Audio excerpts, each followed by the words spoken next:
Dear student, जैसा कि आज बात है हम लोग नेट प्रेजेंट वैल्यू का लगभग 99% आज कंप्लीट कर लेंगे। आज नेट प्रेजेंट वैल्यू का ज़्यादा नहीं, सिर्फ और सिर्फ 2 सम करेंगे।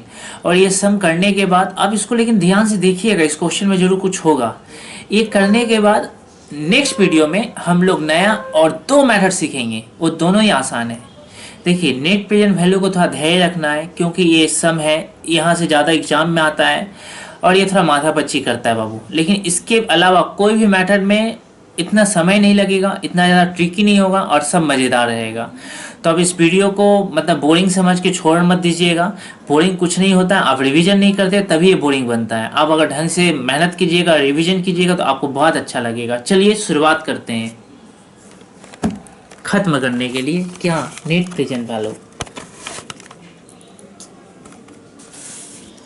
बोला एलाबोरेट लिमिटेड, ओह कंपनी का नाम है ना, is considering a new project. बोला सर एक नया प्रोजेक्ट में जाना चाहता नहीं, ठीक है। For which initial capital outlay requirement is ₹10 lakh. बोला सर तुरंत कैपिटल कितना लगाया जाएगा? 10 लाख का, 10 लाख मैंने इनिशियल इन्वेस्टमेंट है। एंड वर्किंग कैपिटल रिक्वायरमेंट कितना है बाबू? 30 lakh. Further requirement of outlay at the beginning of third year is कितना है? 6 लाख। सर ये क्या हो रहा है सर? ठीक है सुनना भाई, ऐसा ऐसा कुछ लिखा हुआ है, ऐसे ऐसे पढ़ ले। यहाँ प्रोडक्शन दिया, यहाँ ऐसा ऐसा यूनिट्स दिया, आखिर निकालना क्या है? पढ़िए निकालना क्या है। नेट प्रेजेंट वैल्यू निकालना है हमको। क्या निकालना है बाबू? Net present value. और ये नेट प्रेजेंट वैल्यू निकलता कैसे है? आइए फिर से अपना फॉर्मूला का शुरुआत करते हैं। यहाँ पर फिर से आगे फॉर्मेट ड्रॉ कर लिए ना, कोई बात नहीं, जो हुआ सो हो गया।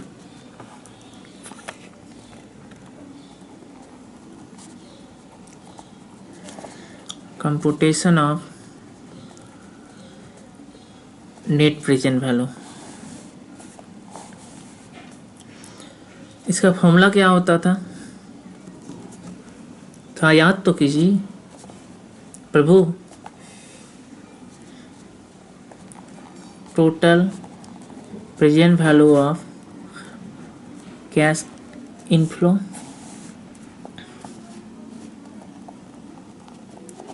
Less total present value of cash outflow, ऐसा है ना।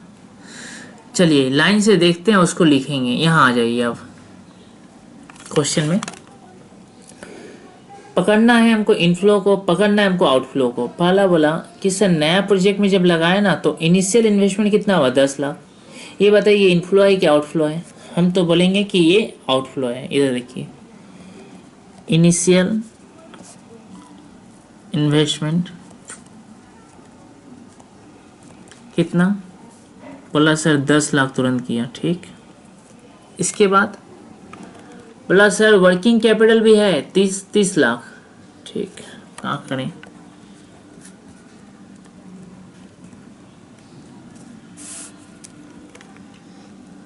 फिर बोला फर्दर रिक्वायरमेंट ऑफ आउटले, मैंने फर्दर इन्वेस्टमेंट किया ना, कब? Beginning of the third year. कितना? 6 लाख। अब आप बताइए तीसरा साल के शुरुआत में कितना लगाया? 6 लाख। हम बोले ठीक है आओ, तो पैसा जा रहा है, फर्दर कैपिटल। लेकिन ये जो 6 लाख लगाया ना बाबू, आप थोड़ा ध्यान दीजिएगा। 6 लाख किया कब किया? At the beginning of third year. Beginning of third year हम बोल सकते हैं, बिगिनिंग का मतलब हुआ थर्ड ईयर का, मतलब at the end of second year, second year के लास्ट में।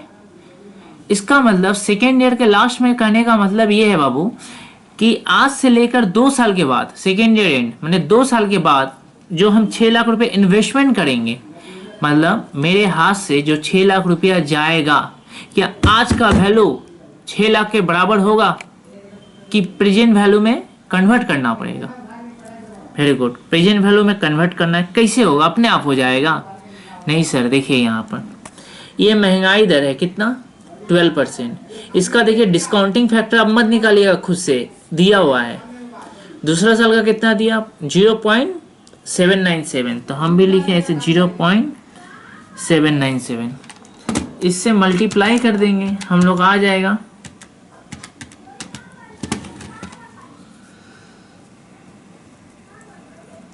वाह चलिए ये भी हो गया। आगे पढ़ते हैं। बोला sir the rate of depreciation is 20% under WDV method. ये डिप्रिसिएशन दिया ना, क्यों दिया सोचेंगे आगे चलकर भाई। At the end of the project scrap can be sold for. बोला सर जो स्क्रैप बच गया था ना उसको कितना बेच दिए, 1 लाख में। हमने ठीक है भाई, स्क्रैप बेचा तुरंत बेचा? बोला नहीं सर, स्क्रैप बेचे थे कब, 5 साल के बाद, 5 साल का समय ना। हम बोले ठीक है, स्क्रैप बेचेगा तो पैसा आएगा कि जाएगा? स्क्रैप बेचेंगे तो पैसा लेंगे, पैसा लेंगे तो यहाँ लिखेंगे ना स्क्रैप वैल्यू। कितना में बेचे, 1 लाख, ठीक है। कब बेचे, 5 साल के बाद। तो फिर इसको प्रेजेंट वैल्यू में कन्वर्ट करेंगे, 0.567 डिस्काउंटिंग फैक्टर से मल्टीप्लाई किए, 56,700। आगे बढ़ते हैं भाई।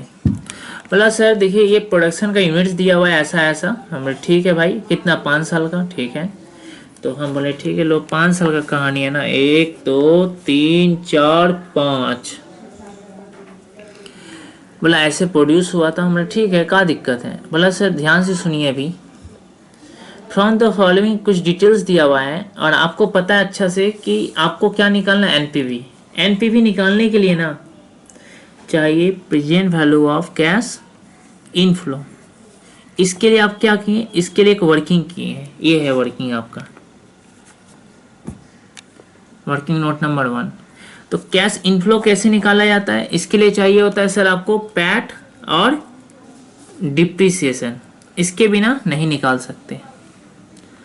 और आपको देखिए कोई इंफॉर्मेशन नहीं दिया है ढंग से, नीचे कुछ दिया, सेल्स, वेरिएबल कॉस्ट, कुछ याद आ रहा है बाबू, ये सब क्या नाटक है? तो आप खुद बताइए, सेल्स का एक कॉलम बनाए, एक वेरिएबल कॉस्ट का बनाए, लास्ट समय में किया था, बोलना मत झूठ। 2 कॉलम बढ़ जाएगा मेरा, आपका इच्छा। एक काम करते हैं, एक शॉर्टकट लेते हैं। शॉर्टकट क्या? शॉर्टकट ये है कि हम डायरेक्टली यहाँ से देख भाई, 20 रुपया सेल्स है, वेरिएबल कॉस्ट है 10 रुपया, तो कंट्रीब्यूशन कितना आएगा यहाँ पर इसे लिख के रखते हैं छोटा मोटा। वर्किंग नोट नंबर 2,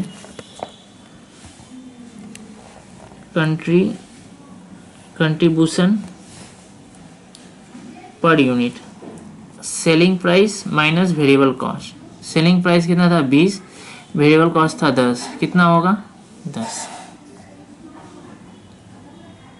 ठीक है। 1 यूनिट का कितना बाबू, 10। आइए यहाँ पर प्रोडक्शन कितना हुआ है, 50,000 यूनिट्स, कितना हुआ, 50,000। 1 यूनिट का कितना है, 10 है, तो कितना होगा, देखिए भाई 1 यूनिट का कंट्रीब्यूशन है 10 रुपया, यूनिट कितना बना है, 50,000। हम बोले भाई जब तुम 50,000 यूनिट बनाया है, 1 यूनिट का कंट्रीब्यूशन है 10, तो कंट्रीब्यूशन का टोटल अमाउंट कितना होगा, 5 लाख। समझ में आया? हमारे कितना नंबर ऑफ यूनिट से मल्टीप्लाई किए हैं कंट्रीब्यूशन को, कंट्रीब्यूशन कितना था, 10, ये निकाले ना 10। देखिए अगर आप ना सेल से वेरिएबल कॉस्ट को भी माइनस करते तब भी यही आता, आप चेक करके देख लीजिए, आपको लास्ट क्वेश्चन में करवा दिए इसे चेक। चलिए अब लाइन से कंट्रीब्यूशन सबका फिलअप कीजिए, 10 लाख, 20 लाख, 25 लाख, फिर से 20 लाख, ठीक है आ गया। बोला सर फिक्स कॉस्ट दिया, लेकिन कौन सा, सिर्फ कैश वाला। ओ कैश इसलिए दिया ना क्योंकि पता है वो लोग बोलेगा नहीं कि डिप्रिसिएशन नहीं दिए हैं, इसलिए बता रही कि कैश का है फिक्स कॉस्ट, अब आपको डिप्रिसिएशन निकालना है। हम बोले कोई बात नहीं, डिप्रिसिएशन निकालना है ना, हम निकाल लेंगे। आइए इसको कुछ नहीं करना बाबू। वर्किंग नोट नंबर 2,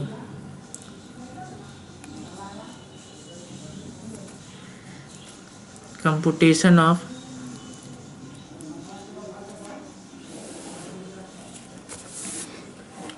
डिप्रिसिएशन, ठीक। सर कैसे निकलेगा, देखो कैसे निकलेगा,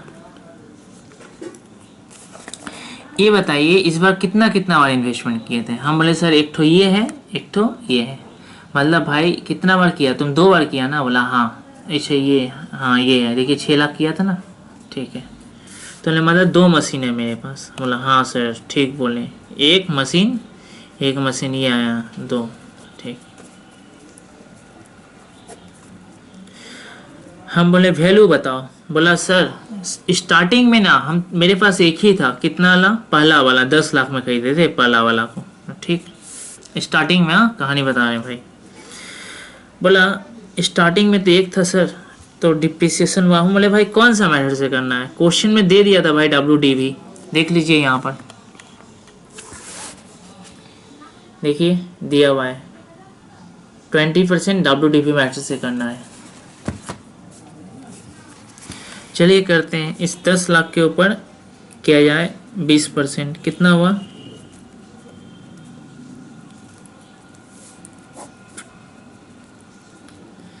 8 लाख।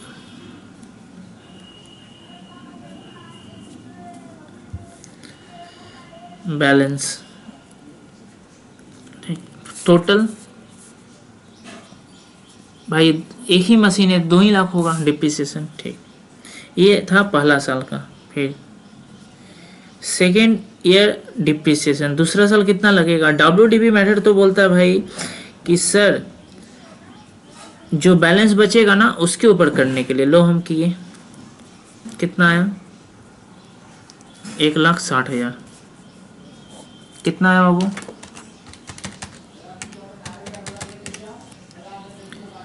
640, ये बैलेंस बचा। बोला सर टोटल तब डिप्रिसिएशन है 1,60, ठीक। अब देखो तीसरा साल का बिगनिंग है, बोल सकते हैं ना, 2 साल का लग गया, मैंने थर्ड ईयर बिगनिंग। क्यों लिखे पता है, क्योंकि तीसरा साल का बिगनिंग में ना एक मशीन खरीदे थे, याद कीजिए 6 लाख का बोला था, शुरुआत में ले लिए थे हमने, ठीक है सर। तो अब इस साल भी डिप्रिसिएशन होगा, third year depreciation, plant and machine 1 20%,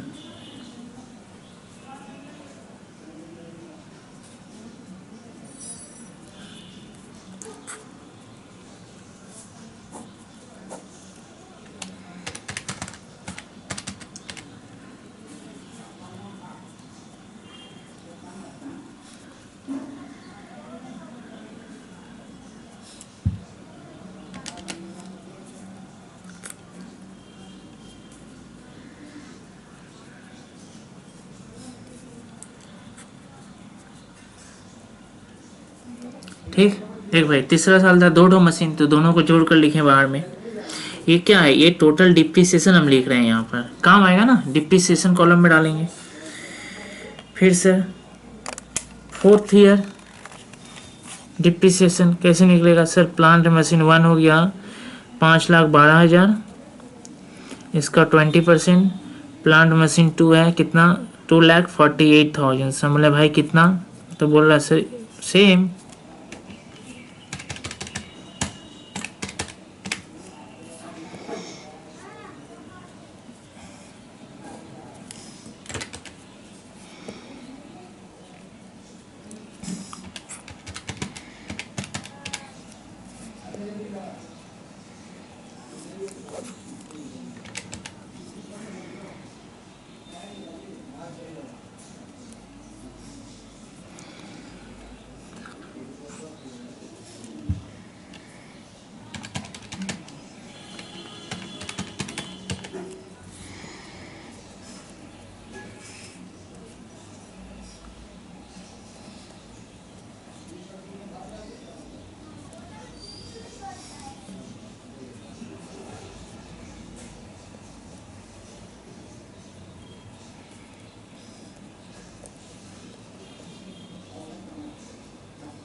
चलो हम लोग का टोटल डिप्रिसिएशन निकल गया और लास्ट में जो बचता है ना इसको हम लोग क्या बोलते हैं, हम लोग बोलते हैं स्क्रैप वैल्यू।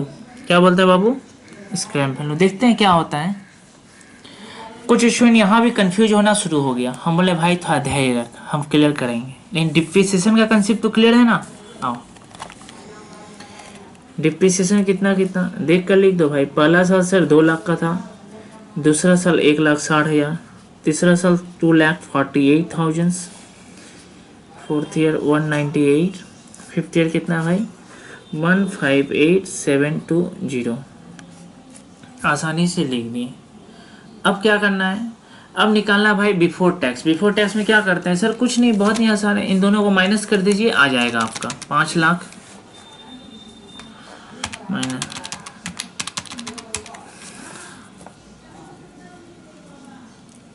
आ गया बिफोर टैक्स।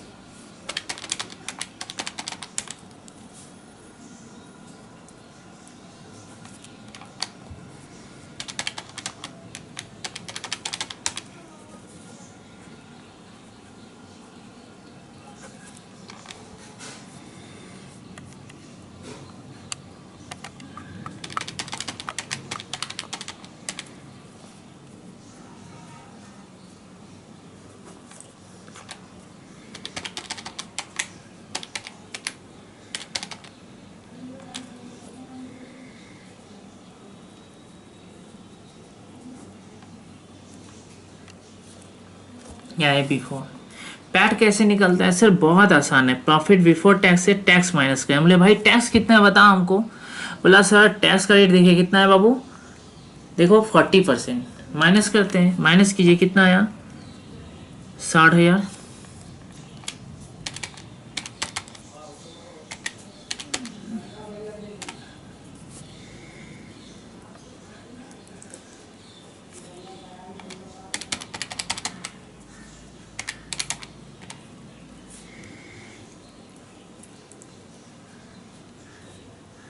नहीं ये ब्रैकेट में नहीं रहेगा, एक गलती से हमसे हो गया बाबू, ये भी नहीं रहेगा, ये दोनों हम गलती से दे दिए ब्रैकेट, ये प्रॉफिट में ही था। कभी कभी आदत हो जाता है ना, इसको तो लत बोल कर हो गया।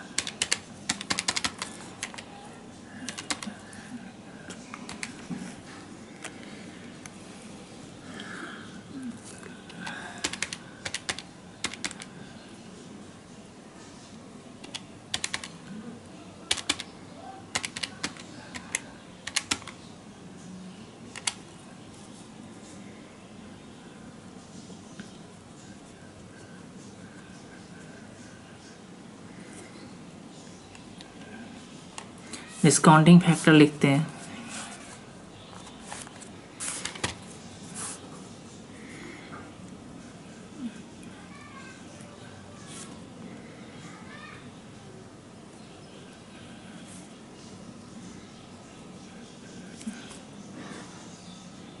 लगता है कुछ गलती हो गया ना। हाँ 3727016 0.712 0.636 ये दिया हुआ बाबू आपके बुक क्वेश्चंस में। चलिए इससे क्या होगा देखते हैं भाई, तो कोई काम करा नहीं, हमको तो पहले चाहिए था कैश इनफ्लो, ये होता है क्या पैट प्लस डिप्रिसिएशन। अभी इसका कोई काम नहीं है, अभी कोई काम नहीं है, आप लोगों को पता है। तो पैट प्लस डिप्रिसिएशन इन दोनों को जोड़ेंगे ना, पैट प्लस डिप्रिसिएशन को कितना 1,40,000,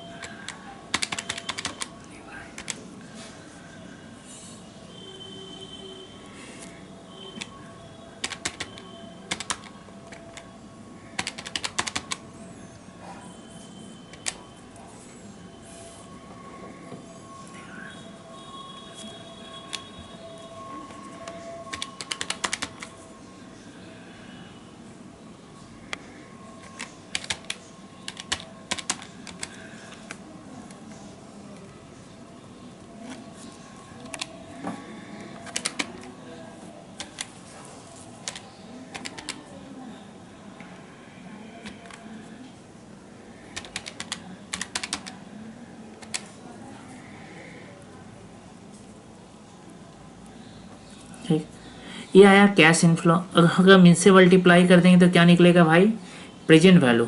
चलिए प्रेजेंट वैल्यू कैसे निकाल रहा है, इंटू 0.893, ये हो गया भाई 125020। प्रेजेंट वैल्यू कन्वर्ट कर रहे हैं और आप लोग बहुत अच्छा तरीके से सीख चुके हैं।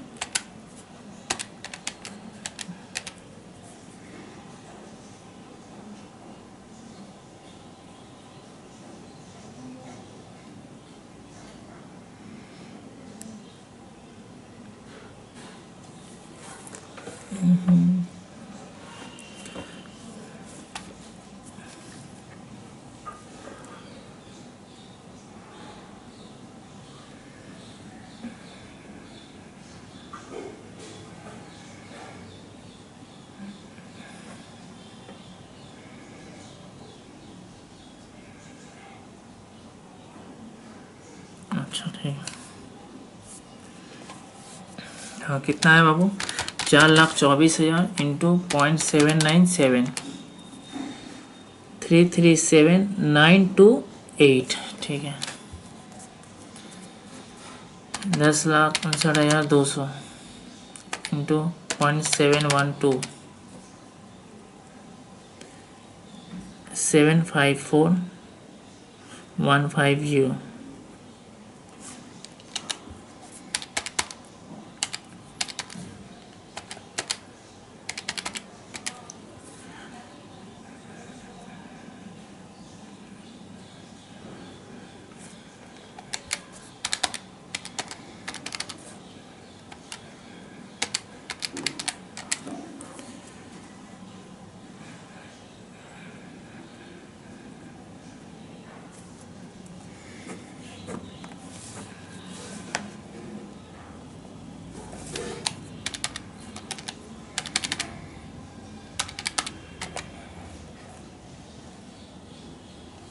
चलिए जोड़ते हैं इसको, प्लस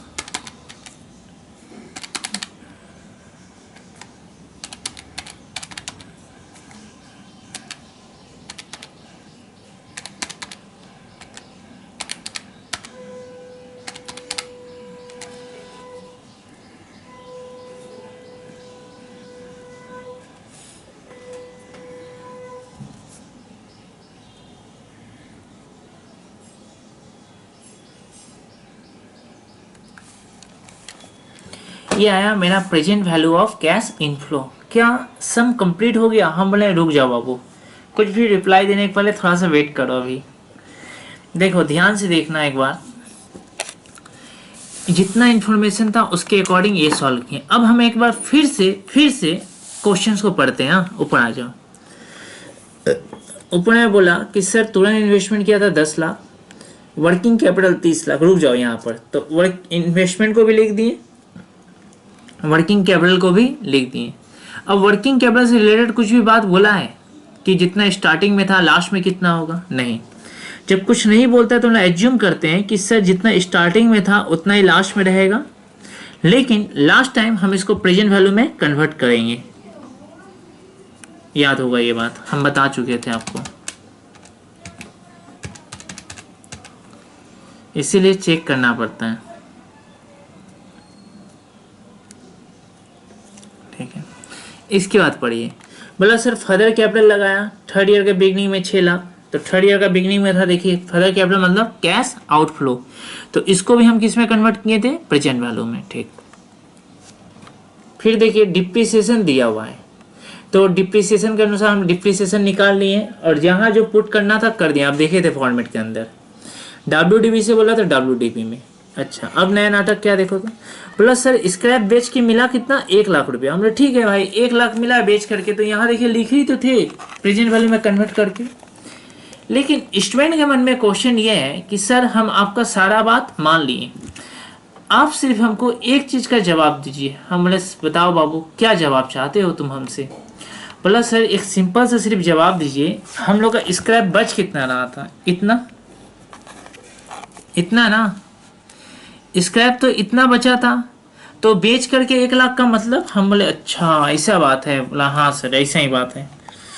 मतलब टोटल स्क्रैप वैल्यू था, टोटल स्क्रैप वैल्यू कितना, हम बोले भाई इन दोनों को जोड़ दें, किसको किसको, इन दोनों को, तो पता चल जाएगा टोटल स्क्रैप कितना था। हम बोलेंगे टोटल स्क्रैप तो मेरा बचा था 634880, ये है टोटल स्क्रैप। ठीक, बेचे कितना में, 1,00,000 में। इसका मतलब लॉस हो गया ना, loss on sale of scrap कितना, 534880, इतना का लॉस हो गया। और आपको हम लास्ट क्वेश्चन में सिखा चुके थे, लॉस होने से टैक्स में क्या होता है, सेविंग। टैक्स में पैसा बचता है ना भाई, लॉस होगा तो, लॉस मीन्स खर्चा, टैक्स में सेविंग होने का मतलब कैश इनफ्लो में आना। Tax savings on loss of scrap value, मैंने भाई कितना हुआ स्क्रैप में लॉस, 534880। ठीक है, ये लॉस हुआ तो कितना टैक्स में सेविंग होगा, जितना टैक्स होगा, टैक्स था 40%। ठीक है, लेकिन ये सेविंग अभी होगा कि 5 साल के बाद होगा, 5 साल के बाद, तो इसको प्रेजेंट वैल्यू में कन्वर्ट करेंगे। चलिए कर दिए।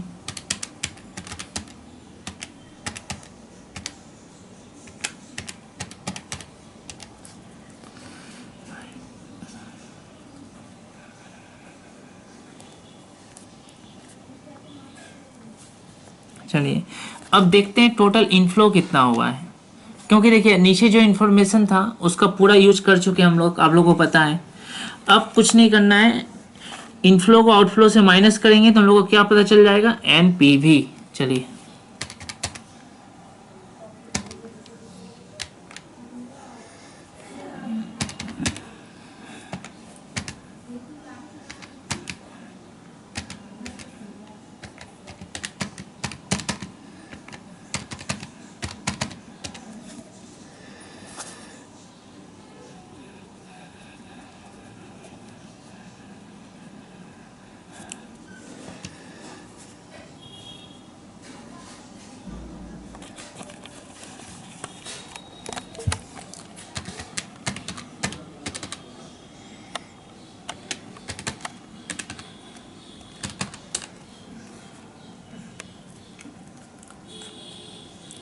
हम लोग का एनपीवी कितना आया, 49958। कोई दिक्कत, आशा करते हैं कि कोई दिक्कत नहीं हुआ होगा। देख लेते हैं भाई, फिर भी चेक कर कर, शायद कहीं कुछ गलत हो जाए। हाँ, एक बार चेक कर लेना चाहिए ना हम लोगों को। हाँ ठीक है, तो सर इस बुक से हम लोग का आंसर मैच क्यों नहीं कर रहा है, कहीं बाबू कोई फ्रैक्शन के कारण नहीं कर रहा होगा शायद, मेरे ख्याल से जहाँ तक लग रहा है हमको, कहीं कोई फ्रैक्शन आया होगा जिसको हम लोग राउंड अप किए होंगे, बोलकर थोड़ा डिफरेंस आ गया। तब भी अप्रोक्स कितना रुपये का डिफरेंस है, वही 100 रुपया के आसपास का, समझी ना। नहीं तो हम लोग का पूरा सॉल्यूशन करेक्ट है भाई, इसमें कोई दिक्कत नहीं है। आप लोग बुक का भी देख लीजिए, ये पूरा हो गया है। हाँ, आप लोग एक बार बुक का भी देख लीजिए अच्छे तरीके से, बुक के भी सॉल्यूशंस को। ये लोग थोड़ा तरीका चेंज किया है, लेकिन मतलब यही आंसर आएगा आपका। ठीक है, वो थोड़ा सा फ्रैक्शन के कारण कहीं पर ऐसा हो रहा होगा, अदरवाइज हम लोग का पूरा करेक्ट है। ये रहा भाई, यहाँ तक आंसर है उसका। आशा करते हैं आपको पूरा सम समझ में आया होगा। देखिए अब मेरे को मन है कि एक नए सम में जाए, लेकिन अब हम सोचे ना, हमको नया सम में भी जाने का जरूरत नहीं है, हम आपको इसी सम के माध्यम से और एक सम करवा देंगे। देखिए कैसे, एकदम आसानी से, सिर्फ 2 मिनट धैर्य रखिएगा। आज हम आपको होमवर्क देने वाले थे ना बाबू, हम बोलते ना कि इस क्वेश्चन को घर पे करना। कौन सा क्वेश्चन, ये इलस्ट्रेशन 14 है ना, इसको एक बार देखिए। इलस्ट्रेशन 14 ये पहले भी हम आपको होमवर्क दिए थे। इसमें 2 ठो केस था, एक केस 1 एक केस 2, दिखाई दिया आपको, पढ़ लीजिए अच्छा से, केस 1 केस 2। हम क्या करते हैं, अभी जो इलस्ट्रेशन सॉल्व किया है ना, उसी में केस 1 केस 2 से कर लेते हैं, जिससे हमको इस सम को सॉल्व करने का जरूरत ही नहीं पड़ेगा। मेरा सम ये अपने आप ऑटोमेटिक सॉल्व हो जाएगा। चलिए, तो अभी जो सॉल्यूशन किए थे आप लोगों का पता है, ये ऑलरेडी हम लोगों का केस 1 था, हम ऊपर में लिख भी दे रहे हैं, तो सिर्फ हमको केस 2 करना पड़ेगा। रुकिए लिख देते हैं, इधर देखिए, ये 15 किए ना, ये 15 अगर क्वेश्चन में nothing mention in the question then assume case 1। Case 1 क्या था हम समझा रहे हैं, assume assume the company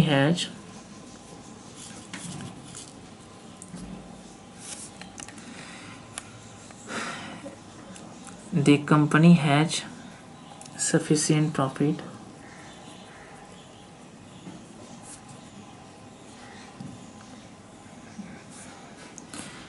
in other project.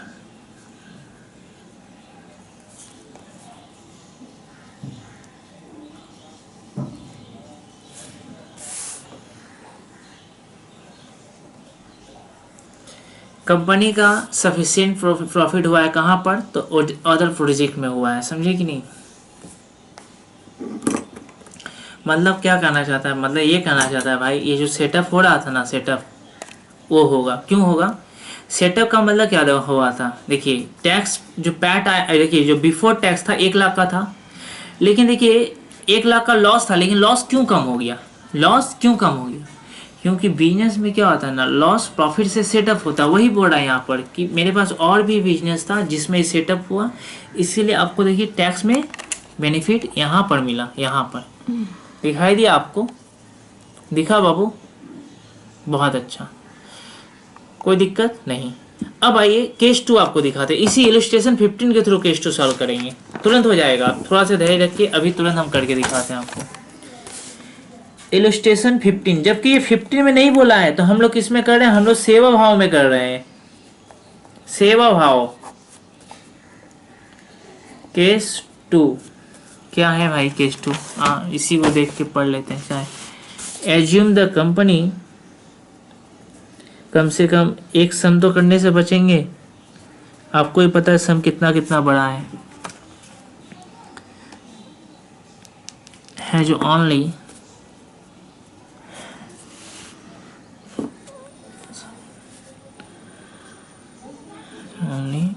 One source of income.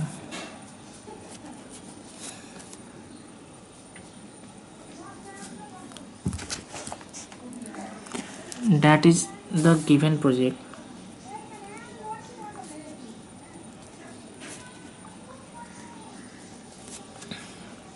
इसका क्या है लाइन का मतलब, हम अभी आपको क्लियर कर देते हैं। इस लाइन का मतलब भी क्या है, मीनिंग क्या है। देखिए अभी एक लाइन दी है, only one source of income. इसका मतलब होता है ना भाई, मेरे पास कमाने का जरिया जो है सिर्फ और सिर्फ यही है, और दूसरा कोई भी जरिया मेरे पास नहीं है। इसका मतलब क्या हुआ सर? इसका मतलब ये हुआ दूसरा जरिया नहीं है मेरे पास, अर्थात इस बार लॉस सेटअप नहीं होगा। देखिए कैसे दिखाते हैं हम आपको, तुरंत हो जाएगा।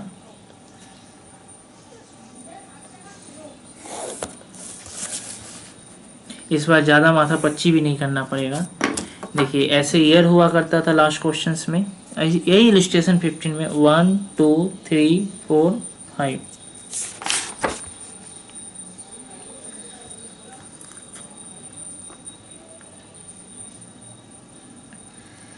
5 तो था। क्या था भाई 5 में? हम लोग कहाँ तक पहुँच गए थे? Before tax. देखिए बिफोर टैक्स तक ना आपका सारा आंसर सेम आएगा। बिफोर टैक्स तक वही आने वाला है। कितना है? 1 लाख माइनस में हम देख कर लिख रहे हैं, पीछे से देख कर लिख रहे हैं, क्योंकि आप वर्किंग कीजिएगा तो सेम ही आएगा। 40,000।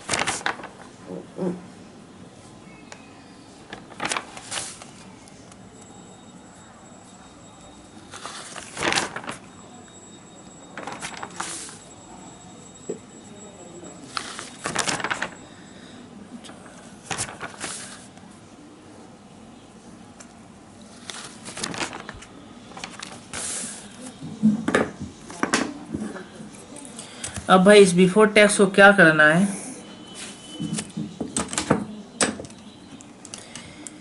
इस बिफोर टैक्स में ना अब हमको जाना पड़ता है सबसे पहले क्या? पैट में, प्रॉफिट आफ्टर टैक्स। क्या करते हैं इसमें? कुछ नहीं सर, प्रॉफिट बिफोर टैक्स को माइनस कर देते हैं टैक्स से, हो जाता है। ऐसी ना होता है, तो टैक्स माइनस होगा। टैक्स कितना परसेंट है देखो तो, यहाँ पर टैक्स है 40%। तो टैक्स का बेनिफिट इस बार नहीं मिलने वाला है, आपका जितना लॉस था उतना ही रहेगा। क्यों? मेरे पास एक ही बिजनेस है। जब एक बिजनेस है तो मेरा ये जो लॉस है ये सेटअप नहीं होगा, नहीं होगा मेरा इससे टैक्स सेटअप। जो 40% टैक्स का बेनिफिट था नहीं मिलेगा। तो सर बाकी में तो भाई प्रॉफिट है, इसमें तो कोई दिक्कत ही नहीं है, ये सेम रहेगा। इसीलिए कितना होगा तब ये सब?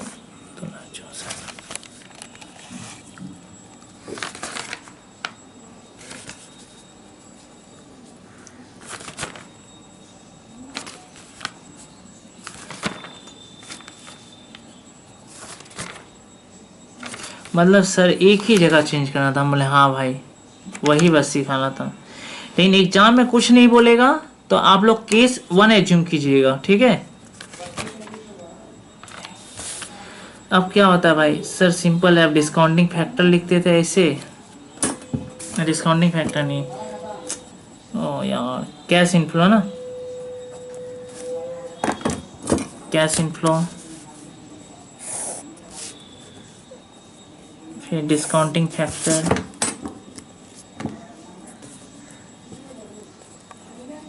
फिर आएगा present value of cash inflow. बस यही समझाना था, इसके बाद आप नहीं भी देखिएगा तो चलेगा।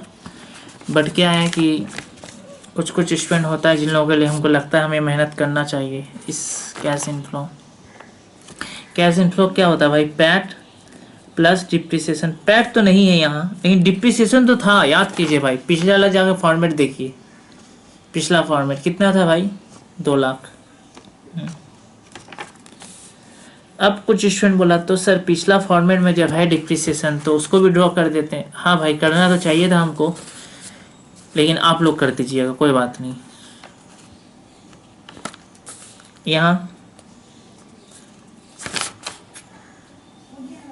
यहाँ से तो पूरा केस ही सेम रहेगा।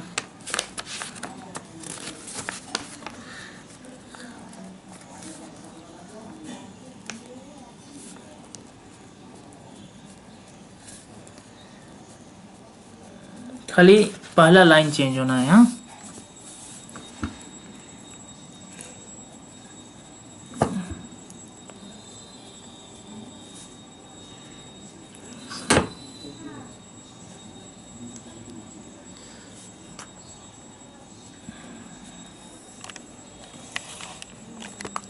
अब प्रेजेंट वैल्यू में कन्वर्ट करते हैं, तो सबसे पहले वाले को कन्वर्ट कर लें।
चलिए यहाँ तक पहुँच गए। अब क्या करना है बाबू हमको? इसके बाद यहाँ तक हो जाने के बाद अब हमको एक शुभ काम करना है। क्या? याद कीजिए एनपीवी के लिए क्या किया जाता था सर? एनपीवी के लिए ना हम लोग लिखते थे यहाँ पर total present value of cash inflow. अच्छा एक काम करें क्या, देखिए पूरा फॉर्मेट सेम है, समझे ना, ये पूरा का पूरा सेम है, सिर्फ एक जगह चेंज होगा। पता है क्या?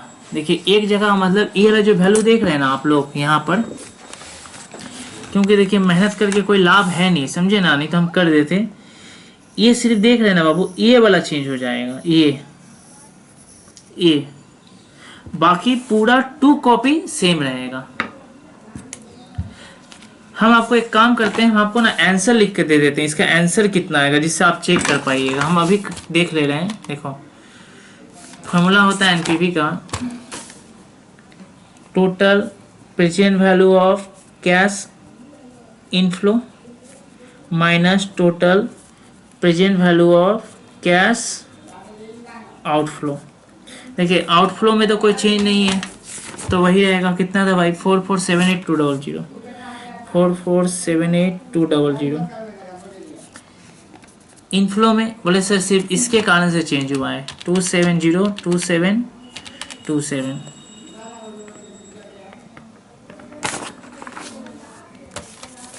चल प्लस 56700।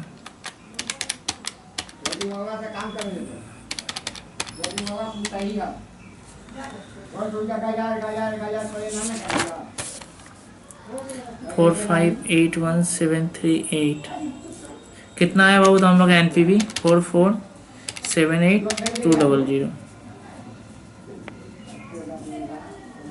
मतलब सर कहीं चेंज नहीं था, सिर्फ एक इधर चेंज होने के कारण ये चेंज होगा, और कहीं कोई चेंज नहीं होगा। अब आप एक काम कीजिएगा, घर पर आप होमवर्क कीजिएगा। सर होमवर्क क्या क्या रहेगा? कुछ नहीं करना बाबू, मतलब इसको आप कर लीजिएगा ना, इस इलस्ट्रेशन 14 को, तो आपका इस टाइप का प्रॉब्लम सॉर्ट आउट हो जाएगा। 14 देख लीजिए, इलस्ट्रेशन 14 दिखाई दिए। इलस्ट्रेशन 14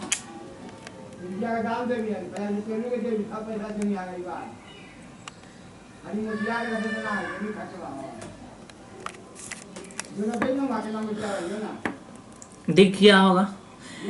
चलिए मिलेंगे अब नेक्स्ट वीडियो में और नए मेथड के साथ, उसमें 2 मेथड सॉल्व किया जाएगा। मिलते हैं।